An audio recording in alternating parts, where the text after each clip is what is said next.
When your garage door neglecting to open every time you utilize your remote. Perhaps it is opening slowly, or getting stuck halfway. You could have noticed that it is making strange noises, or that it must be bouncing as soon as it reaches the base.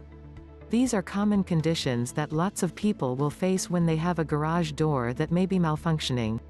These complaints may be both electrical and physical by nature. Rather than looking to resolve these issues all on your own, it will be better to do business with a professional business. This is the reason you should consider using my company AAB Garage Door Repair Mount Prospect IL if you would like have your garage door repaired in the week.